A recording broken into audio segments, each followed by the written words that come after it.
Opération Dumba pour le GTIA Waraba.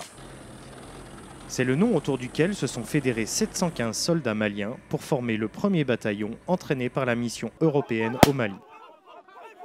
Volontaires, les soldats maliens se sont donné tous les moyens pour acquérir les capacités, les structures et les valeurs transmises par leurs instructeurs.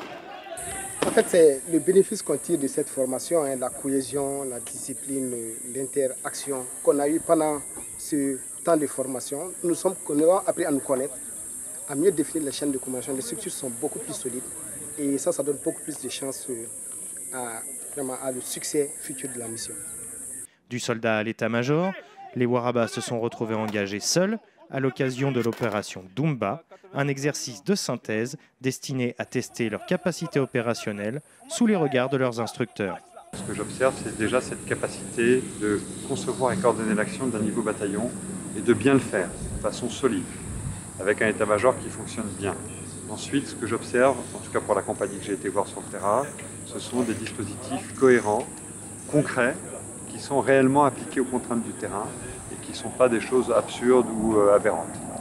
Donc ce sont deux choses qui, pour ce que j'en vois aujourd'hui sur la capacité tactique de ce bataillon, me rendent tout à fait confiant sur sa capacité à aller au combat et à être engagé en opération.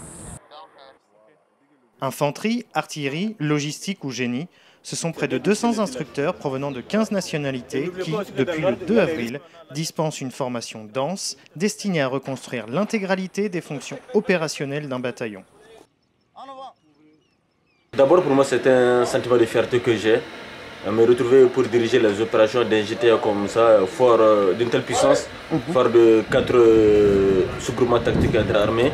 Et aussi, ça me rend très confiant pour l'avenir par rapport à mon pays, et de ce que je connais de mon pays et de la réalité que je vois sur le terrain.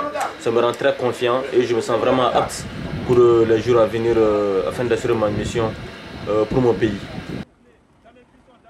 À l'issue de cette formation, les soldats maliens autonomes devront continuer à s'entraîner. Désormais, c'est un dispositif d'assistance opérationnelle de la force Serval qui accompagnera le bataillon Waraba au cours de leur prochaine mission.